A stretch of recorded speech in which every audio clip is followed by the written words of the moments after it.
Tiniyak ni Pangulong Ferdinand R. Marcos Jr. na may mga nakalatag ng plano para sa flood control na tutugon sa pagbaha lalo't lumalaki ang populasyon at lumalala ang problema sa basura. Samantala nilinaw naman ng Pangulo na wala siyang sakit kasunod ng kumakalat sa social media. Si Patrick De Jesus sa detalye. Do I look sick? Yan ang kailangan natin bantayan. Mga fake news na ganyan. Huwag kayong naniniwala unless it comes from a credible source. Ito ang sagot ni Pangulong Ferdinand R. Marcos Jr. sa mga kumakalat na post sa social media na may hashtag nasaan ang Pangulo.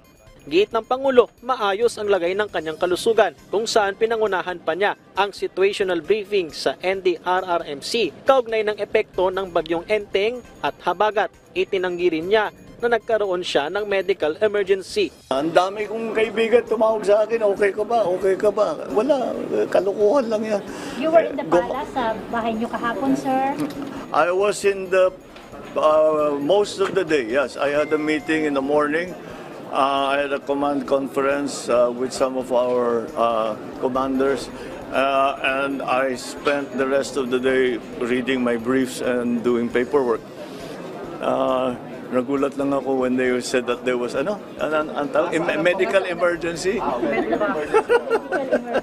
Sir, which is why we are asking you directly. It's totally and completely fake. I do not even have a cold. I do not have anything wrong with me. I'm fine. Thank you for your concern. Nag-aerial inspection din ng Pangulo sa ilang bahagi ng Marikina at Antipolo para personal na alamin ang pinsalang iniwan ng bagyong Enteng. Anya, may mga nakalatag pang plano para sa flood control upang tugunan ng pagbaha lalo't lumalaki ang populasyon at lumalala ang problema sa basura. Imbis na pataas yung ating mga flood protection, dapat ang plano natin in a bigger scale na maglagay tayo ng mga impounding sa taas ng ilog. Huwag na natin pababain ang tubig dito sa Maynila. Dahil sa ganyan, hindi mo na makontrol pagka ganyan highly populated na ganito. Hindi mo talaga makontrol yung pagdaan ng tubig. Yung tubig na dapat bababa sa city, hindi na bababa. Nandun na maiipon na dun sa mga impounding. Pangalawa, meron tayong tubig pag tag-araw, pang-irrigation, water supply.